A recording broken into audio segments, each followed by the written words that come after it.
ठीक। जी भाई अस्सलाम वालेकुम। आज की क्लास के अंदर हम AWS की एक नई सर्विस पढ़ेंगे जिसका नाम है AWS identity and access management, जिसकी शॉर्ट फॉर्म है AWS IAM। हमने कंप्यूट सर्विस पढ़ लिया। कंप्यूट सर्विस के अंदर हमने EC2 डिस्कस किया था। हमने स्टोरेज सर्विस पढ़ लिया। स्टोरेज सर्विस के अंदर हमने S3 डिस्कस किया था। हमने नेटवर्किंग सर्विस पढ़ ली। नेटवर्किंग के अंदर हमने इसको पढ़ा था, VPC पढ़ा था। इसी तरह आज हम स्टार्ट कर रहे हैं AWS की सिक्योरिटी सर्विस। कि अगर आप AWS के ऊपर हैं तो ऑब्वियसली आपको अपने अकाउंट की सिक्योरिटी भी तो देखनी होती है ना, उसके भी लुक आफ्टर करनी होती है, वो सारी चीजें आपको करना होता है। तो उसके लिए फिर हमारे पास सिक्योरिटी सर्विस के अंडर आता है हमारे पास IAM, AWS IAM identity and access management. ये करती है आपकी आइडेंटिटी को एंड एक्सेस को मैनेज करती है कि कौन किसको, जिस तरह जो ना एक सिस्टम एडमिन बंदा होता है ना कंपनी के अंदर, वो क्या करता है कि जितने भी कंपनी के अंदर मशीन्स होती हैं वो सबको मैनेज कर रहा होता है। ठीक है। जिस अ, अगर एक कंपनी के अंदर जो है ना कोई 10 न्यू एम्प्लॉयज आए हैं, तो ऑब्वियसली वो जो है ना एक पर्सन होगा सिस्टम, जो सिस्टम को मैनेज करेगा, सिस्टम एडमिन, वो क्या करेगा, वो उन तमाम मशीन को यूजर क्रिएट करेगा उनके ऊपर। यूजर क्रिएट करेगा, फिर उस यूजर के कोरस्पॉन्डिंग जिस यूजर को उसने लैपटॉप देना उसको असाइन कर देगा, और फिर उसके ऊपर उसकी परमिशन भी सेट कर देगा कि कौन सा यूजर क्या काम कर सकता है, क्या कर परफॉर्म नहीं कर सकता। तो डिफरेंट परमिशन और पॉलिसी उसके ऊपर अप्लाई कर देता है। इसी तरह IAM ना हमारे पास सर्विस होती है, ये क्या करती है कि जिस तरह अकाउंट होता है हमारे पास, AWS का अकाउंट होता है। तो अगर किसी कंपनी का AWS का अकाउंट है और वहां पे वो अपनी सर्विसेज रन कर रहे हैं, तो ऐसा नहीं होता कि सिर्फ एक ही बंदा एक अकाउंट के अंदर काम कर रहा है। एक अकाउंट के अंदर मल्टीपल एम्प्लॉयज काम करते हैं। ठीक है। जिस तरह फर्ज कर लें ये कंपनी का अकाउंट है और उस कंपनी ने यहाँ पे ना अपना पूरा इंफ्रास्ट्रक्चर बनाया हुआ है। एक दो VPC बनाए हुए हैं, फिर VPC की पेयरिंग की हुई है। फिर उन्होंने एक 3 टीयर आर्किटेक्चर बनाया हुआ है, web server, middle tier and backend बनाया हुआ है। और वहाँ पर उनकी एप्लीकेशन रन हो रही है, तो पूरा एक इंफ्रास्ट्रक्चर है उनका। तो ऑब्वियसली वहाँ पे डिफरेंट लोग काम कर रहे होंगे। कुछ लोग होंगे वो फ्रंट एंड के ऊपर काम कर रहे होंगे, फ्रंट एंड जो सर्वर होंगे उनको देख रहे होंगे। कुछ लोग ऐसे होंगे जिनके पास सिर्फ ऐसी परमिशन होगी जो चीजों को मॉनिटर कर सके, उनके पास कोई और परमिशन नहीं होगी। ठीक है। इसलिए कुछ ऐसे लोग होंगे जो S3 के ऊपर काम कर रहे होंगे अकाउंट के अंदर। कुछ ऐसे लोग होंगे जो EC2 के ऊपर काम कर रहे होंगे। कुछ ऐसे लोग होंगे जो सिक्योरिटी के ऊपर काम कर रहे होंगे। तो अगर डिफरेंट लोग एक अकाउंट के अंदर काम कर रहे हैं तो कंपनी उन सबको एक जैसी परमिशन साइन नहीं करती, एक जैसी पॉलिसी उनके ऊपर नहीं लगाती। क्योंकि जिस बंदे का जो काम है वो उसको वही परमिशन देगी। ठीक है। अब ऐसा क्यों होता है? ऐसा इसलिए होता है कि देखिए, अगर एक बंदे का काम है उसने स्टोरेज को मैनेज करना है AWS के ऊपर, उसका काम है सिर्फ S3 के आपने स्टोरेज को मैनेज करना है, उसकी स्टोरेज क्लासेस देखनी है। यहाँ पे सर कुछ आपने, हमने उसको एडमिन बना दिया कि आप S3 का एडमिन हो। यहाँ पे हर चीज आपने खुद मैनेज करनी है, जो भी उसकी चीजें हैं। ठीक है। तो हम इसको EC2 को एक्सेस क्यों दें? दे सकते हैं लेकिन बेस्ट प्रैक्टिस नहीं है। क्यों दें? ये कल को जाके EC2 गलती से स्टॉप हो जाए, टर्मिनेट हो जाए, इस तरह की कोई चीज हो जाए। इसी तरह अगर कोई बंदा EC2 के ऊपर काम कर रहा है तो उसको हम S3 की एक्सेस क्यों दें? तो जिसका जो रोल है उसको वही परमिशन, वही पॉलिसीज उसके ऊपर सेट की जाती हैं। तो ये सारा काम करने के लिए हम क्या करते हैं, IAM सर्विस यूज करते हैं। IAM सर्विस के थ्रू क्या होता है, हम डिफरेंट यूजर्स क्रिएट करते हैं अपने अकाउंट के अंदर। डिफरेंट यूजर्स, आप जितने मर्जी यूजर क्रिएट कर सकते हो अपने अकाउंट के अंदर। यूजर क्रिएट कर सकते हो और फिर हर यूजर को आप क्रेडेंशियल दे सकते हो, भाई आपका ये क्रेडेंशियल है, आपका ये क्रेडेंशियल है। आप मेरे अकाउंट के अंदर लॉगिन हो सकते हो। लॉगिन होके हमने जो भी इसको परमिशन दी होगी, जो भी पॉलिसीज को ऊपर असाइन की होगी, वो उसके पर्सपेक्टिव वो अपना काम कर सकेगा उसके कोरस्पॉन्डिंग। तो IAM पॉलिसी क्या करती है, you can centrally manage authentication and access to Amazon web service resources. देखिए मेरा AWS अकाउंट है, आप कंपनी को भी छोड़ दें, मेरा AWS अकाउंट है। मेरा तो कोई दोस्त मुझे कहता है कि भाई मुझे जो ना एक सर्विस रन करनी है या मुझे छोटा सा एक टेस्टिंग करनी है, मेरे पास अकाउंट नहीं है, तो मुझे अपने अकाउंट की एक्सेस दे दो। तो वो बहुत जो है ना कोई बेवकूफ बंदा होगा जो उससे अपना ईमेल और पासवर्ड शेयर कर देगा, या अपनी एक्सेस की, सीक्रेट एक्सेस की शेयर कर देगा। ऐसा नहीं होता कि किसी ने, कोई आपकी फैमिली या फ्रेंड ने आपसे अकाउंट मांगा तो आप उसको जो ना ईमेल पासवर्ड दे दें, ऐसा नहीं होता। हम क्या करते हैं, हम अपने अकाउंट के अंदर एक सर्विस होती है हमारे पास IAM। हम इस सर्विस पे जाते हैं। इस सर्विस पे जाके हम यहाँ पे एक यूजर क्रिएट करते हैं। हम सारा कुछ लैब में भी करेंगे। कि देखें ये आ रहा है यूजर्स रोल्स पॉलिसीज। मैं यहाँ पे यूजर क्रिएट करूंगा, ये देखें क्रिएट यूजर। यूजर क्रिएट करने के बाद मैं इसके जो भी क्रेडेंशियल्स होंगे, इसका जो पासवर्ड और आईडी होगा, मैं उस बंदे से शेयर करूंगा जो मेरे अकाउंट के अंदर सर्विस को रन करना चाहता है, जो मेरे अकाउंट को यूज करना चाहता है। और मैं इसको जो है ना, मैं इसको कह देता हूँ कि यूजर टू है मेरा। ठीक है। और यहाँ पे आप देखें इसको पॉलिसी भी लगा सकते हैं कि मेरे अकाउंट के अंदर क्या काम कर सकता है। ये देखें क्या लिखा हुआ, सेट परमिशंस, कि क्या काम परफॉर्म कर सकता है। मैं यहाँ पे अटैच पॉलिसी पे क्लिक करूंगा। अटैच पॉलिसी पे आकर यहाँ पे डिफरेंट बहुत सारी पॉलिसीज हैं। यहाँ पे देखें 1148 यहाँ पे पॉलिसीज हैं। अगर किसी बंदे ने S3 के ऊपर काम करना है तो मैं यहाँ पे जाता हूँ, मैं यहाँ पे S3 लिखता हूँ। ये देखें क्या आ रहा है, S3 फुल एक्सेस आ रहा है। मैं इस पे क्लिक करता हूँ, नेक्स्ट पे क्लिक करता हूँ, और क्रिएट यूजर पे क्लिक करता हूँ। तो ये देखिए मेरा यूजर क्रिएट हो गया। और ये यूजर मेरे अकाउंट के अंदर आगे क्या कर सकता है, ये यूजर मेरे अकाउंट के अंदर आगे सिर्फ S3 को एक्सेस कर सकता है, कोई और सर्विस यूज नहीं कर सकता। इस तरह कोई भी बंदा जो आपके अकाउंट को यूज करना चाहता है और वो कहता है कि मुझे कोई स्पेसिफिक सर्विस के ऊपर काम करना है, को मुझे स्पेसिफिक काम करना है, तो हम उसको इस तरह एक्सेस देते हैं अपने अकाउंट की। हम डायरेक्टली अपना रूट पासवर्ड और ईमेल शेयर नहीं करेंगे कभी भी। ठीक है, तो इसको हम बोलते हैं IAM यूजर, और ये होती है IAM सर्विस। ठीक है भाइयों, क्लियर है यहाँ तक। हम इसको अभी से मैंने एक ओवरव्यू दिया आपको, लेकिन इसकी हम कंप्लीट लैब भी करेंगे इंशाल्लाह कल। Use as a feature of AWS count at no charge, इसका कोई भी चार्ज नहीं होता, just like VPC and others.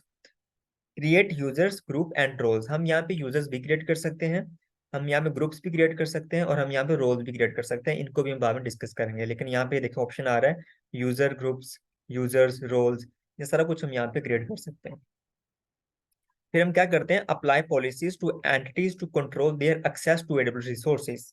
फिर हम क्या करते हैं, अगर मैंने कोई यूजर क्रिएट कर दिया तो उसको कंट्रोल करने के लिए, ठीक है, उसको कंट्रोल करने के लिए हम उसके ऊपर कोई पॉलिसी कोई परमिशन उसको साइन करेंगे। ठीक है भाइयों।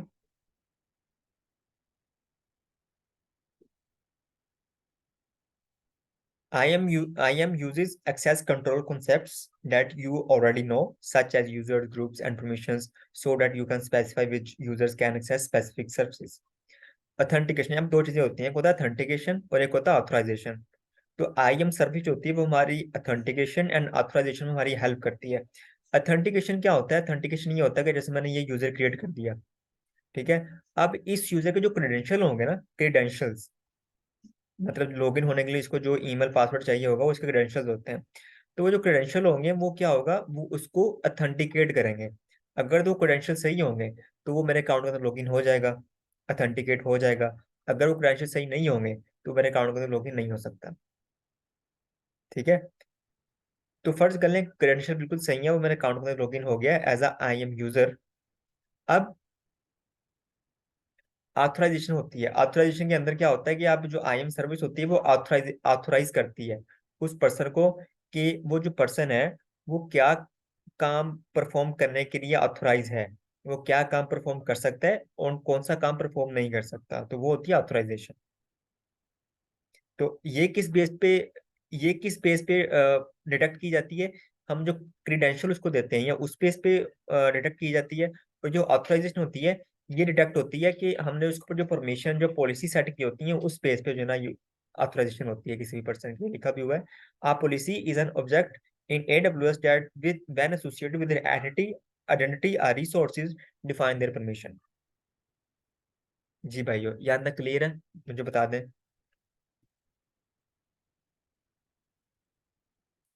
हैंड्स अप कर दिया करें।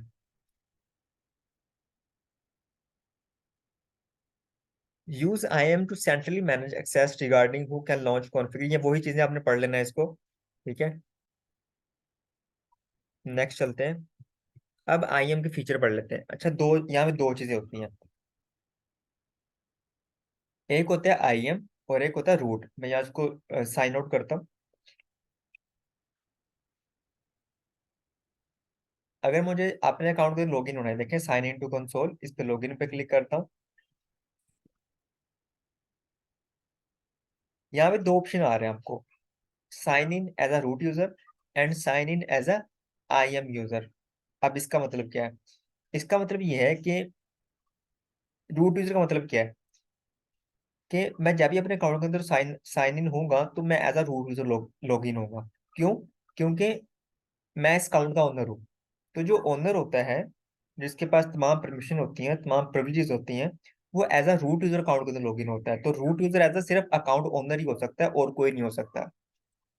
अगर मैंने किसी को एक्सेस देनी है, जिस तरह मैंने एक यूजर क्रिएट कर दिया, अगर मैंने किसी दूसरे पर्सन को एक्सेस देनी है कि आप मेरे अकाउंट के अंदर आके कोई काम कर सको, तो वहां पे मैं उसको as a root user login नहीं करूंगा, मैं as a IAM user login करूंगा, अभी जो मैं आपको बता रहा था।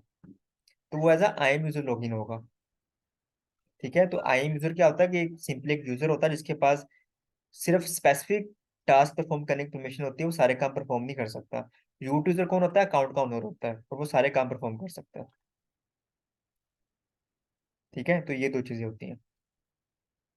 ये देखें, एक होता है आईएम और एक होता है अकाउंट रूट यूजर।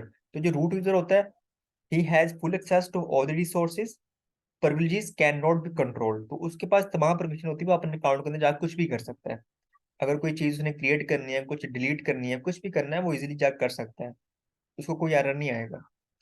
आईएम क्या होता है? आईएम जो एक पर्सन होता है, एक आईएम यूजर होता है, उसको उसके पास लिमिटेड सी परमिशन होती है, लिमिटेड सी पॉलिसी उसके ऊपर हमने अटैच की होती है, तो वो वही काम कर सकेगा जो काम हमने इसको परमिट दिया हुआ काम करने के लिए। ठीक है, तो उसके ऊपर हम क्या करते हैं? ग्रैनुलर परमिशन, उसके ऊपर हम परमिशन साइन करते हैं। Secure access for applications, identity federation, integration with other AWS service. तो आईएम को हम पूरा कंट्रोल करके रखते हैं कि इसने जो काम करना है सिर्फ वही करे, ये कोई दूसरा काम हमारे अकाउंट में जाके ना कर सके। हम ऐसा क्यों करते हैं? चलिए ये आप बता दें मुझे। हम ऐसा क्यों करते हैं? अगर कोई हमने यूजर क्रिएट करना है अपने अकाउंट के अंदर, किसी को एक्सेस देनी है, तो उसके ऊपर सिर्फ कंट्रोल परमिशन रखे उसके ऊपर, उसको सारी परमिशन ना दें। ऐसा क्यों होता है?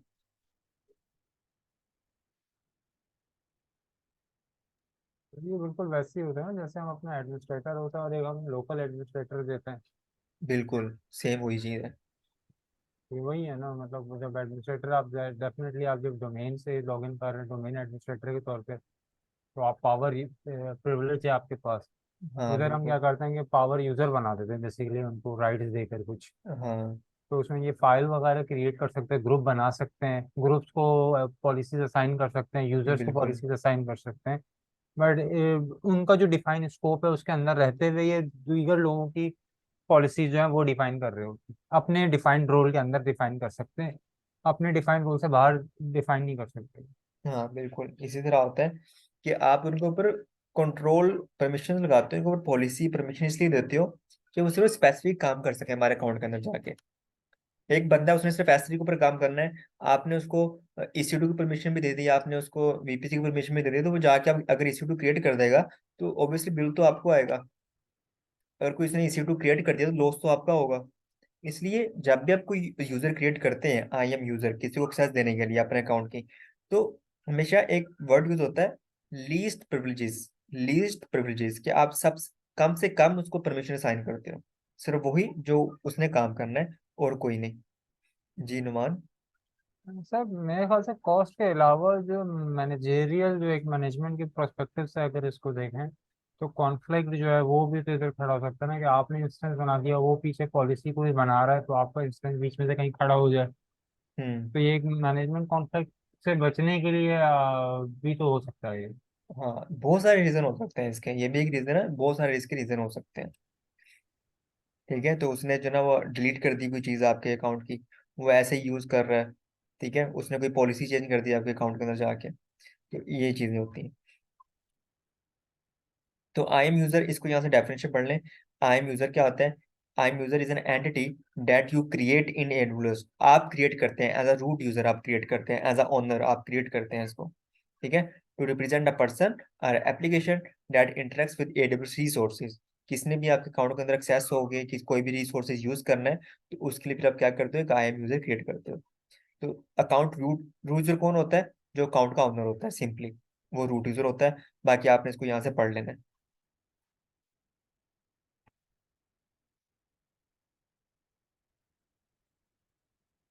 यहाँ पे एग्जाम पॉइंट ऑफ व्यू से क्या MCQs है, ये लिखा हुआ है इतना। Therefore, AWS strongly recommend that you not use the AWS account root user credentially for daily interaction with AWS. AWS वाले हमें कहते हैं for best practices security point of view से, कि जब भी आप अपने अकाउंट के अंदर, अगर आपने डेली लॉगिन होना है अपने अकाउंट के अंदर, मुझे डेली कोई ना कोई काम करना है तो मुझे यहाँ पे लॉगिन होने की जरूरत पड़ती है अपने अकाउंट के अंदर। तो AWS वाले कहते हैं कि जब भी आप अपने अकाउंट के अंदर लॉगिन हो तो आप as a root user login ना हुआ करें। आपने अगर रेयरली होना तो फिर तो आप हो जाएंगे, लेकिन आपने डेली लॉगिन होना अकाउंट में तो ऐसा रूट यूजर लॉगिन ना हो। आप क्या करें, आप अपने अकाउंट के अंदर जाके ना एक IAM यूजर क्रिएट कर दें और उस IAM यूजर को एडमिनिस्ट्रेशन राइट्स दे दें, उसको सारी परमिशन दे दें, और फिर नेक्स्ट टाइम आपने जब भी लॉगिन होना है as a IAM user login हो। ठीक है, तो ये बेस्ट प्रैक्टिस मानी जाती है, तो इसलिए वो हमें कहते हैं।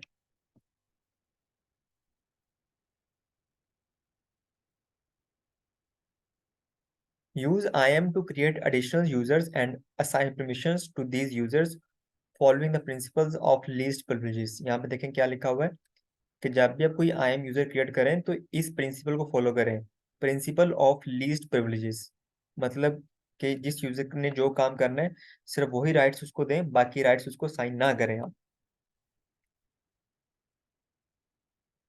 Create IAM user, grant that user full access, use those credentials to interact with AWS। तो ये सारी चीजें हम वहां पे करते हैं। आइडेंटिटी फेडरेशन क्या होता है ये हम बाद में पढ़ते हैं।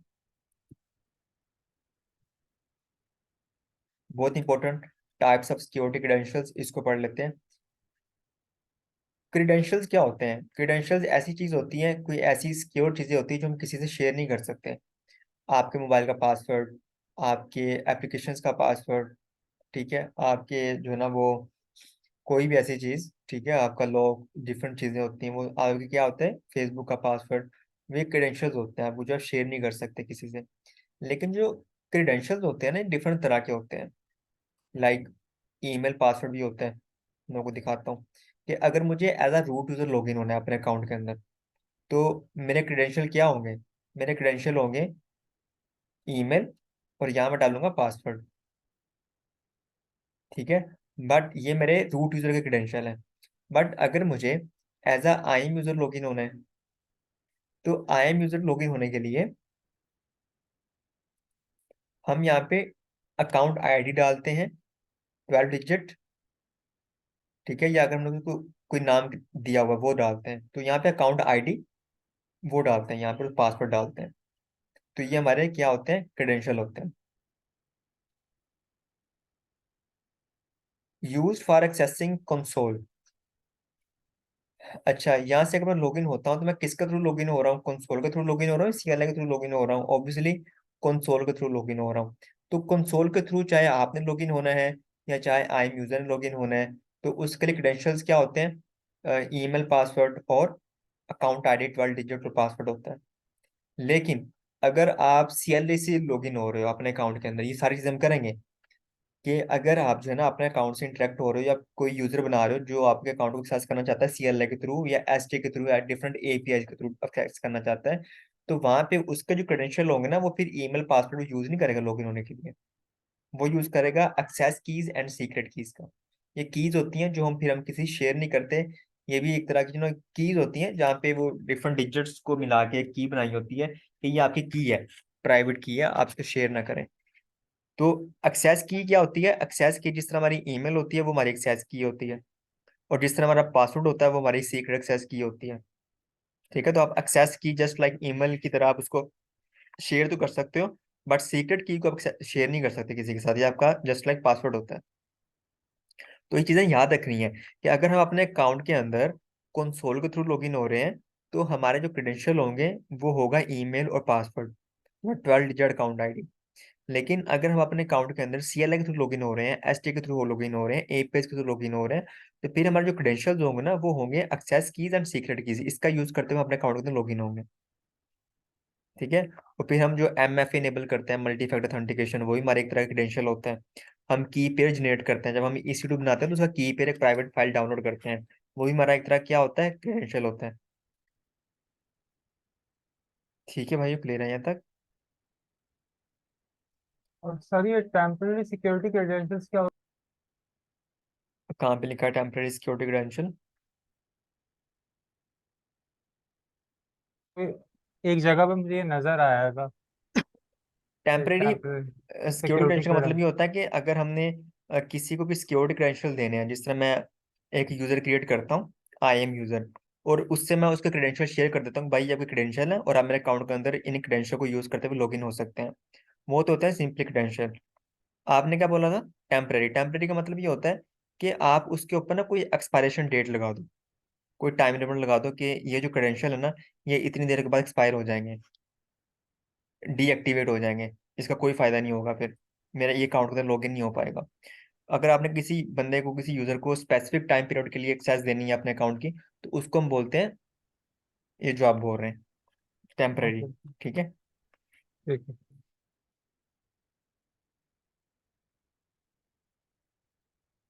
अच्छा, ये जो क्रेडेंशियल होते हैं, ये क्या करते हैं? हमें ऑथेंटिकेट करते हैं ना। अगर क्रेडेंशियल सही होंगे तो वो हमारे अकाउंट के अंदर लॉगिन हो जाएगा, अगर क्रेडेंशियल सही नहीं होंगे तो वो मेरे अकाउंट के अंदर लॉगिन नहीं होगा। ठीक है, तो वो ये ऑथेंटिकेशन के लिए हम यूज करते हैं, फॉर ऑथेंटिकेशन।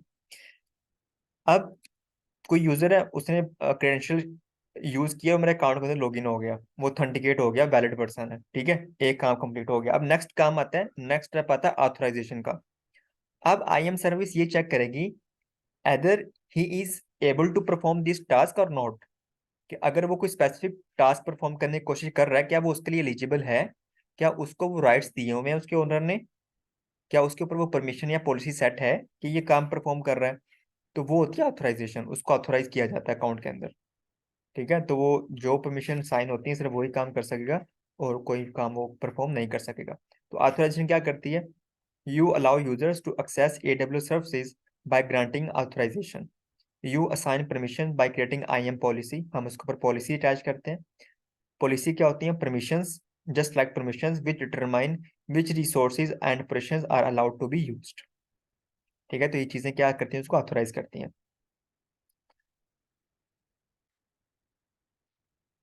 अच्छा, मुझे जल्दी से ये बता दें कि EC2 क्या है? EC2 रीजनल सर्विस है, ग्लोबल सर्विस है, ये जोनल सर्विस है?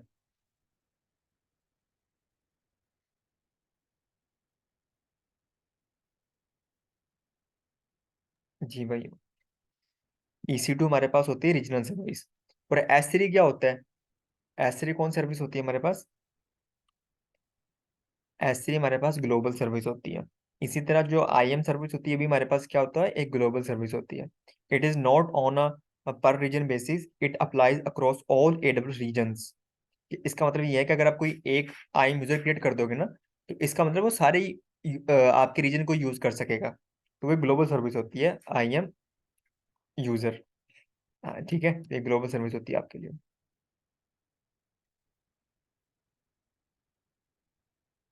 यहाँ में बहुत सारे कॉन्सेप्ट आएंगे, आपने चीज़ों को रीड करना है। जो थ्रेटिकल चीज़ें होती हैं ना, बहुत इंपॉर्टेंट होती हैं, स्पेसिफिकली क्लाउड प्रैक्टिशनर के ऊपर। अगर आपका जो है ना, ये इस तरह की चीज़ें जो हम कॉन्सेप्ट पढ़ रहे हैं, यही सेम यही चीज़ें पूछी जाती हैं, और कोई आलतू फालतू चीज़ नहीं पूछी जाती। यही चीज़ें पूछी जाती हैं इस एग्जाम के अंदर। वो थोड़ा सिनेरियो बना देते हैं, और यही चीज़ें होती हैं। फिर हमारे पास एक और आता है MFA। MFA हम क्यों यूज़ करते हैं? सिक्योरिटी को इन्हेंस करने के लिए, मजीद बेटर करने के लिए। MFA जहाँ पे हम क्या करते हैं, जब हम फेसबुक के अंदर लॉगिन होते हैं, तो हम तब तक लॉगिन नहीं हो सकते जब तक हमारे अकाउंट के ऊपर या हमारे मोबाइल के ऊपर एक पासवर्ड नहीं आएगा, या हमें ईमेल नहीं आएगी। ठीक है, तो वो उसको हम बोलते हैं मल्टी फैक्टर ऑथेंटिकेशन। या हम कोई कोई टूल यूज़ कर रहे हैं, गूगल ऑथेंटिकेटर यूज़ कर रहे हैं, तो वो हमारे पास क्या होता है? मल्टी फैक्टर ऑथेंटिकेशन होता है। ठीक है, तो इसको यूज किया जाता है for increase security. AWS recommend enabling MFA। तो ये MFA की तरह AWS की तरफ से रिकमेंड किया जाता है कि आप MFA को यूज करें, क्योंकि ये फ्री होता है। With MFA users and systems must be authenticated before they can access AWS services and resources. ठीक है, two options are provided for authenticate devices, hardware devices and virtual MFA compliant applications, जिसमें Google authenticator और other two factor authentication different tools होते हैं जिसका हम use करते हैं for MFA। You can also use AWS STS token. ये भी एक सर्विस होती है, STS security service, security token service होती है। To request temporary limited permission credential for IAM user for users. ये वो होती है जो आप बात कर रहे थे टेम्परेरी एक्सेस देने के लिए, ये एक टोकन होता है। ठीक है, ये आप जनरेट करते हो, मैं आपको बताता हूँ यहाँ जनरेट होता है। मैं आपको साथ साथ दिखा भी देता हूँ। यहाँ तक समझ आ रही है आपको?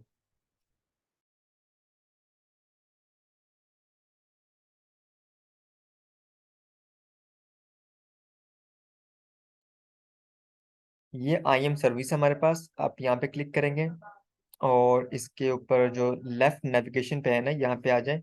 यहाँ पे एक चीज होती है, STS टोकन होता है, वो यहाँ पे हम जनरेट करते हैं।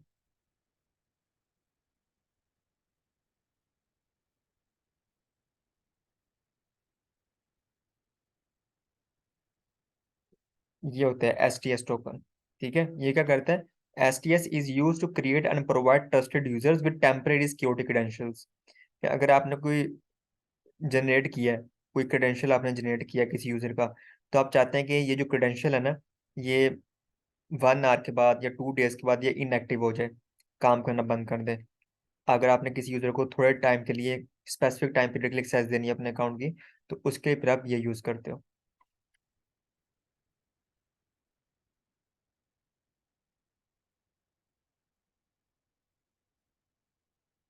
यहाँ से पढ़ लेते हैं, बहुत इंपॉर्टेंट चीजें हैं। IAM user have the following characteristics. IAM क्या होता है? IAM user are an entity that you create in AWS। तो ये एक एंटिटी होती है जो आप क्रिएट करते हो अपने AWS अकाउंट के अंदर। Provide a way to interact with AWS, have no difficult default security credentials, can represent person or applications। तो ये IAM होता है। बेस्ट प्रैक्टिस क्या है? Create a separate IAM user account with admin permissions instead of using the, ये वही बात कि AWS कहता है कि अगर आपने डेली रूटीन में, अगर आपने लॉगिन होना है अपने अकाउंट के अंदर, तो आप as a root user login ना हो, एज अ ओनर लॉगिन ना हो। आप क्या करें? आप एक IAM यूजर क्रिएट कर लें और उसको एडमिन परमिशन दे दें, और जब भी नेक्स्ट टाइम लॉगिन होना है तो एज अ उस IAM यूजर के लॉगिन हो।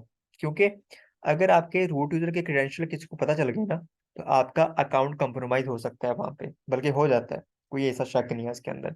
लेकिन अगर आपके आपने कोई IAM यूजर क्रिएट किया हुआ है, उसके क्रेडेंशियल कोई देख लेता है, तो आप उसको बाद में रिवोक भी कर सकते हैं, उसको डीएक्टिवेट भी कर सकते हैं एज अ रूट यूजर।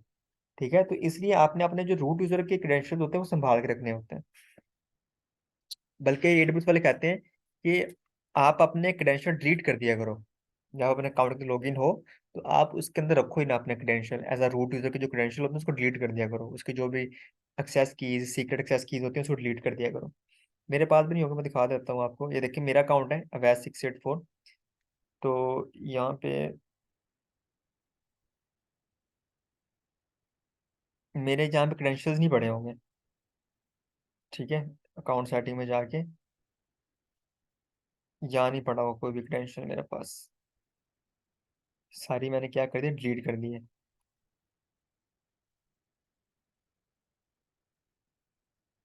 ठीक है, तो नेक्स्ट चलते हैं।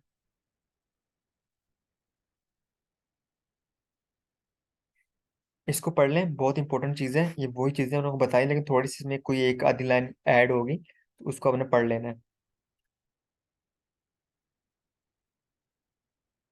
फिर हम सिर्फ IAM यूजर क्रिएट नहीं करते, हम ग्रुप्स भी क्रिएट कर सकते हैं यहाँ पे। ठीक है, जरूरी नहीं है कि आपने जो है ना IAM यूजर क्रिएट करना है, आप ग्रुप भी क्रिएट कर सकते हो। ठीक है, मैं आपको दिखा देता हूँ।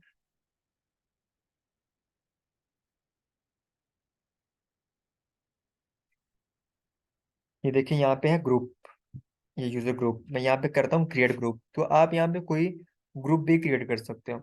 अब हम ग्रुप क्रिएट क्यों करते हैं? ग्रुप इसलिए क्रिएट करते हैं कि अगर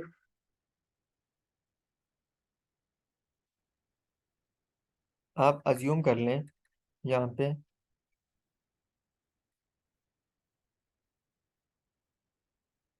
कि 5 लोग हैं, 5 एम्प्लॉयज हैं, जिन्होंने जो ना वो EC2 के ऊपर काम करना है।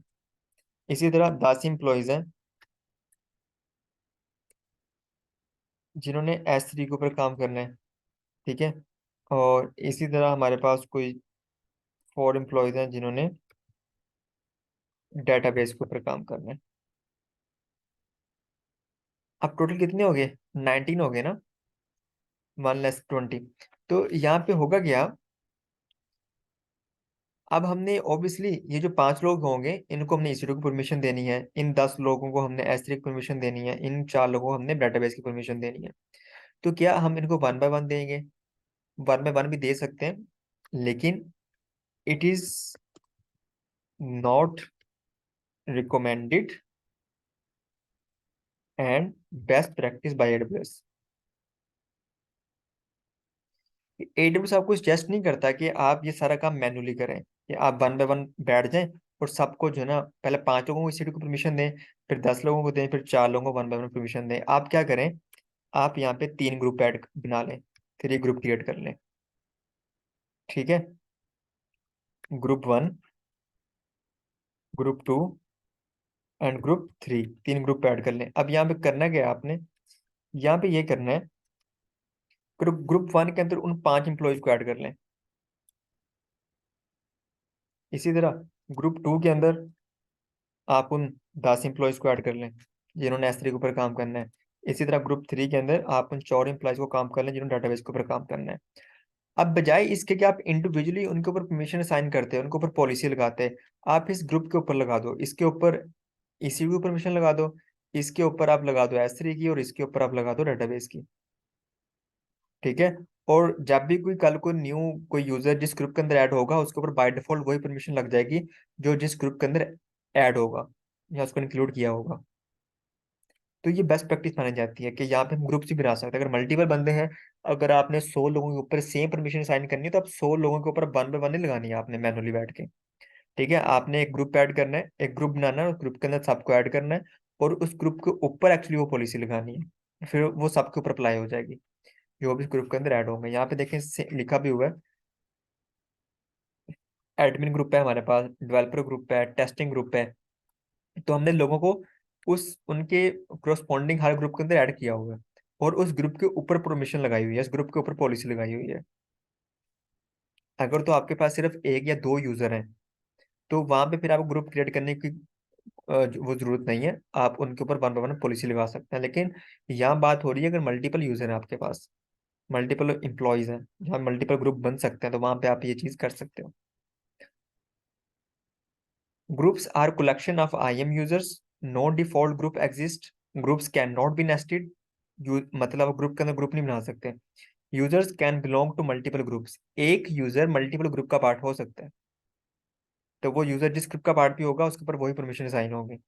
अगर एक यूजर 2 ग्रुप का पार्ट है, तो उसके ऊपर दोनों ग्रुप की परमिशन साइन होगी, वो दोनों काम परफॉर्म कर सकेगा। इस तरह you can specify permission for the entire group, define permission by using IAM policies. जी भाइयों, यहाँ तक बता दें मुझे।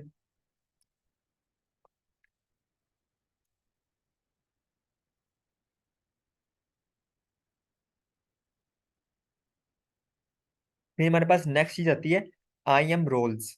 आप रोल्स भी क्रिएट कर सकते हो। अब रोल क्या होता है, रोल भी वही चीज होती है कि अगर हमने किसी को टेम्परेरी एक्सेस देनी है तो हम रोल का यूज करते हैं। अब रोल का जो इस्तेमाल होता है वो 2 जगह पे होता है, आपने चीजें याद रखनी है।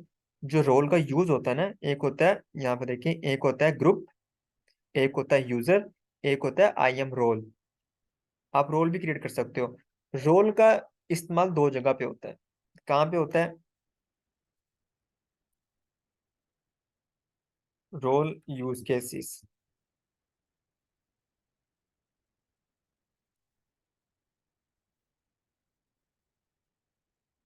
फर्स्ट केस तो वो है कि जब आपने फेडरेटेड यूजर को परमिशन देनी है, फेडरेटेड यूजर्स को परमिशन आपने साइन करनी है। सेकंड सिनेरियो ये हो सकता है कि अगर आपने किसी सर्विस के ऊपर कोई परमिशन लगानी, पॉलिसी लगानी है, तो उसके लिए फिर आप रोल का यूज करते हैं। अब इसका मतलब क्या होता है, फेडरेटेड यूजर का मतलब क्या होता है, फेडरेटेड यूजर का मतलब ये होता है कि अगर कोई ऐसा पर्सन है जिसको आप लॉन्ग टर्म के लिए एक्सेस नहीं देना चाहते, आप चाहते हो कि भाई ये जो बंदा है ना, इसको चलो मैं थोड़े टाइम के लिए एक्सेस देना चाहता हूँ, आधे घंटे के लिए, 5 मिनट के लिए, 15 मिनट के लिए, और उसके बाद इसके क्रेडेंशियल क्या हो जाएंगे, एक्सपायर हो जाएंगे। तो उसके लिए फिर हम क्या यूज करते हैं, रोल बनाते हैं, उसके ऊपर फिर डायरेक्टली पॉलिसी साइन नहीं करते हैं, उसके साथ हम रोल साइन करते हैं। ठीक है, या कोई ऐसा यूजर जो पहले से ही क्रिएटेड है लेकिन दूसरे AWS अकाउंट के अंदर, कोई दूसरा AWS अकाउंट है उसके अंदर वो यूजर क्रिएटेड है, और वो यूजर हमारे अकाउंट के अंदर आगे काम करना चाहता है, तो वहां पे हम उसको रोल असाइन करेंगे, उसके लिए अलग से यूजर नहीं बनाएंगे, बना सकते हैं बट वही बात कि it is not a best practice. दूसरा, सर्विस के जब हमने किसी सर्विस के ऊपर परमिशन लगानी होती है, कोई पॉलिसी लगानी होती है, तो वहां पे हम फिर रोल क्रिएट करते हैं। मैंने आपको बताया था ना कि अगर हम EC2 के ऊपर रोल लगा दें, कि अगर मेरा EC2 के ऊपर कोई एप्लीकेशन चल रही है और उस एप्लीकेशन ने स्टोरेज को एक्सेस करना है, बैकएंड को, डेटाबेस को एक्सेस करना है, सिस्टम मैनेजर को एक्सेस करना है, कॉन्फ़िगरेशन टूल्स को, तो फिर हम क्या करेंगे, उस सर्वर के ऊपर रोल असाइन करेंगे, उसको आईएम रोल देंगे कि भाई ये आपका रोल है। तो रोल का ये यूज होता है कि टेम्परेरी एक्सेस देने के लिए, फेडरेटेड यूजर को एक्सेस देने के लिए, एंड द थर्ड वन, किसी दो सर्विस को आपस में कम्युनिकेट करने के लिए फिर हम आईएम रोल का यूज करते हैं।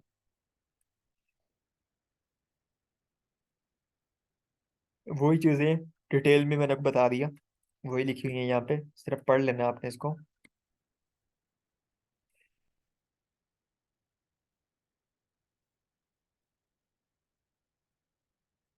इसको बाद में देखते हैं।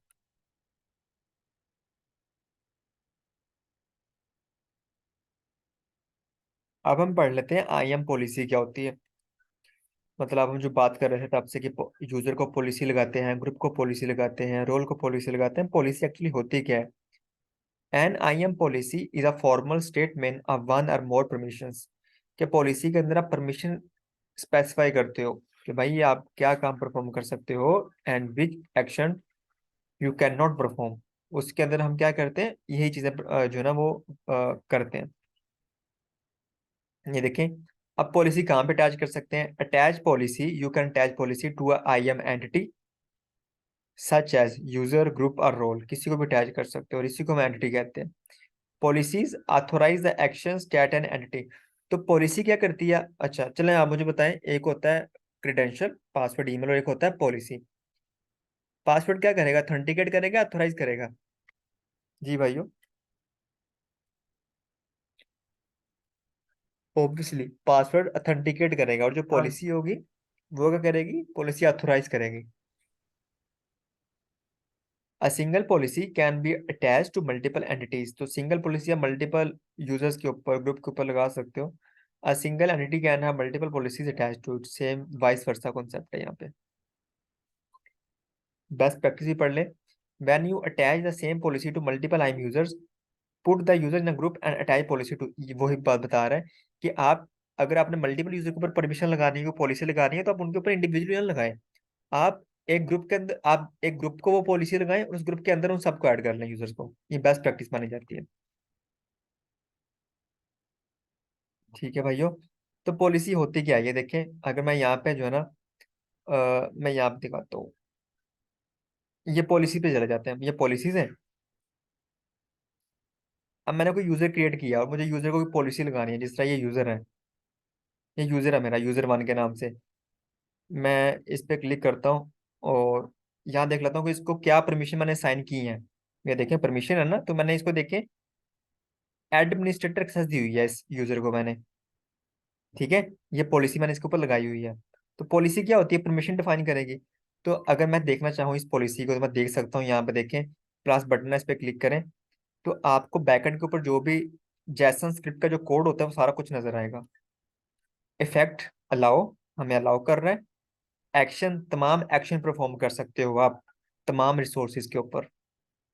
ठीक है, इस पॉलिसी का मतलब है कि ये पॉलिसी क्या कर रही है, परमिशन क्या दे रही है, कि अलाउ कर रही है क्या काम परफॉर्म करने की। स्टार का मतलब तमाम काम परफॉर्म कर सकते हो। कहाँ पे, किन रिसोर्सेज पे, तमाम रिसोर्सेज पे। स्टार का मतलब है ऑल, ऑल रिसोर्सेज के ऊपर। तो ऑब्वियसली ये एडमिन एक्सेस है, तो ये पॉलिसी मैं जिस यूजर के साथ लगाऊंगा तो क्या वो, उसके पास एडमिन राइट्स नहीं आ जाएंगे, ऑब्वियसली आ जाएंगे। ठीक है, तो इस तरह हम पॉलिसी लगाते हैं। मैं आपको और भी दिखा देता हूँ, ये पॉलिसी पे जाएं, यहाँ पे बहुत सारी पॉलिसी आपको मिल जाएंगी। मैं यहाँ पे जो है ना लिखता हूँ S3 फुल एक्सेस। अगर मुझे किसी भी यूजर को अपनी S3 बकेट की, S3 सर्विस की फुल एक्सेस देनी है, तो इसका मतलब क्या है। तो मतलब समझने के लिए यहाँ पे क्लिक करें और यहाँ पे समझ लें, यहाँ पे उसका बैकएंड के ऊपर, पॉलिसी के बैकएंड के ऊपर कोड ही लिखा होता है।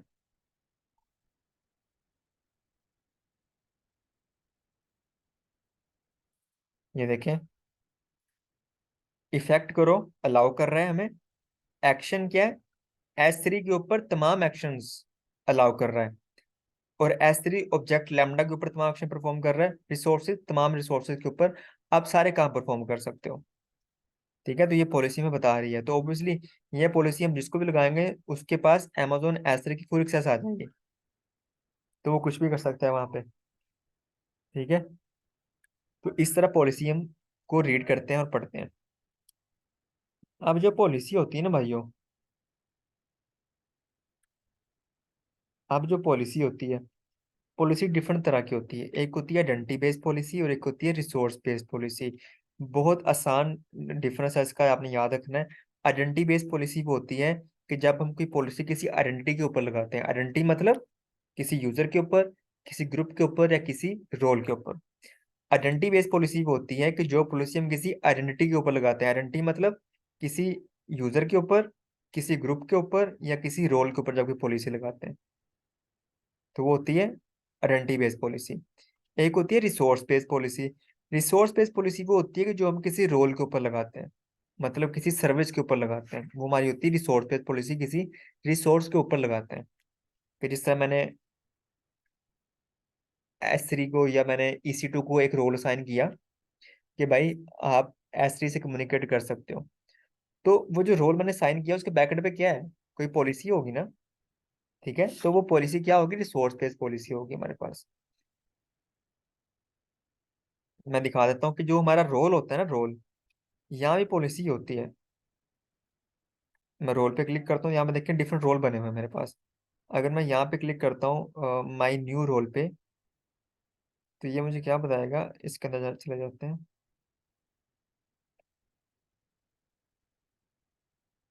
ये देखो, इस रोल को क्या साइन है, ये पॉलिसी साइन है, Amazon SSM manage instance code. तो किसी यूजर को, किसी ग्रुप को या किसी रोल को हमने जब कोई पॉलिसी लगाते हैं तो उसको हम बोलते हैं आइडेंटिटी बेस्ड पॉलिसी। और जब हम किसी सर्विस को पॉलिसी लगाते हैं, S3 को, EC2 को, तो उसको हम बोलते हैं रिसोर्स बेस्ड पॉलिसी। जी भाइयों, यहाँ तक बताएं जरा मुझे, जल्दी से बता दें प्लीज।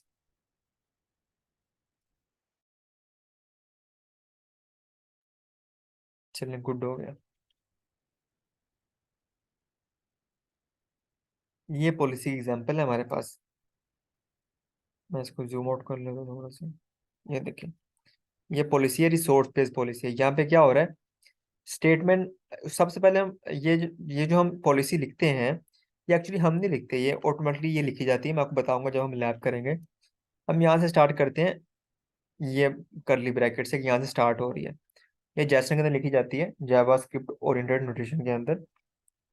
यहाँ पे देखें वर्जन, कि हम कौन सा वर्जन यूज कर रहे हैं उसका, डॉक्यूमेंट का ये वाला। स्टेटमेंट, स्टेटमेंट के अंदर कि हम डिफरेंट चीजें यहाँ पे जो भी डिफाइन करेंगे वो स्टेटमेंट के अंदर लिखेंगे। इफेक्ट, अलाउ, कि हम अलाउ कर रहे हैं। क्या अलाउ कर रहे हैं, एक्शन।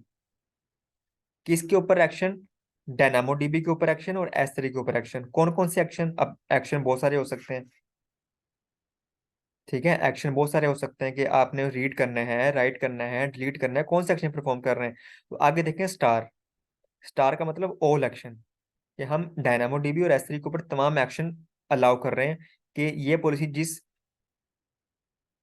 यूजर को साइन होगी वो इसके ऊपर आके तमाम काम परफॉर्म कर सकेगा। डायनामोडीबी के ऊपर, S3 के ऊपर आके तमाम काम परफॉर्म कर सकेगा स्टार की वजह से।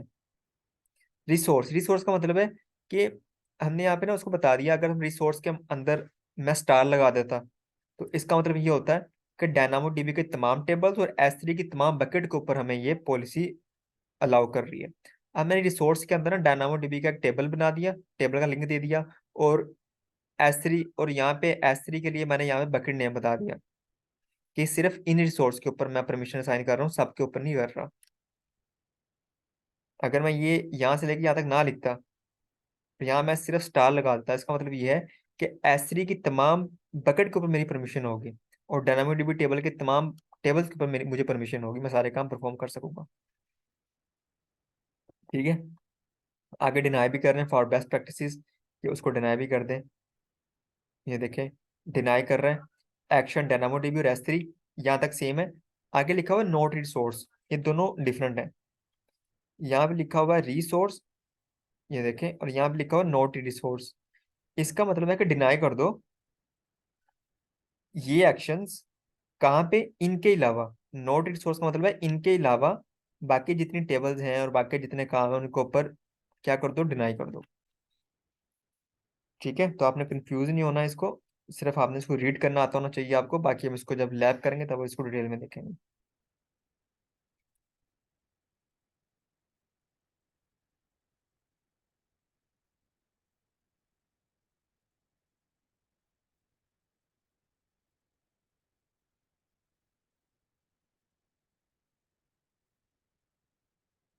यहाँ पे एक चीज और होती है, मैं दिखा देता हूँ। ये चीज रह गई थी। कोई मुझे बता सकता है कि जो सिक्योरिटी ग्रुप होता है EC2 का, उसका डिफॉल्ट बिहेवियर क्या होता है? कि अगर मैंने कोई सर्वर बनाया और वहां पे मैंने कोई भी EC2 नहीं बनाया, कोई भी सिक्योरिटी ग्रुप सॉरी नहीं बनाया, तो उस EC2 का सिक्योरिटी ग्रुप किस तरह बिहेव करेगा? वो बाय डिफॉल्ट सबको ब्लॉक कर देगा, इनकमिंग ट्रैफिक को ब्लॉक कर देगा, आउटबाउंड ट्रैफिक को अलाउ सर कर वो हमें देगा। जाके अलाउ करवानी पड़ती है, हाँ, सारी बंद हुई भी होती है। लेकिन अगर फर्ज कर लें बंद है तो वो ब्लॉक करेगा ना ट्रैफिक को, वो ट्रैफिक को जी जी। बाय डिफॉल्ट ब्लॉक कर देगा। इसी तरह अगर मैंने कोई यूजर बना दिया, मैंने कोई यूजर क्रिएट कर दिया, मैंने उसको कोई भी परमिशन साइन नहीं की, कोई भी परमिशन मैंने उसके ऊपर कोई पॉलिसी नहीं लगाई, कोई परमिशन साइन नहीं की, तो क्या होगा कि बाय डिफॉल्ट वो डिनाई करेगा। मतलब वो जो यूजर होगा वो कोई भी काम परफॉर्म नहीं कर सकेगा। ठीक है, तो यहाँ पे लिखा हुआ है कि अगर आपने कोई यूजर बनाया, फिर वो चेक करता है आर दे डिनाइड एक्सप्लिसिटी, क्या आपने उसको मैनुअली रोका हुआ है कोई काम करने से, कि आप ये काम परफॉर्म नहीं कर सकते, आपने क्या उसके ऊपर कोई परमिशन लगाई हुई है?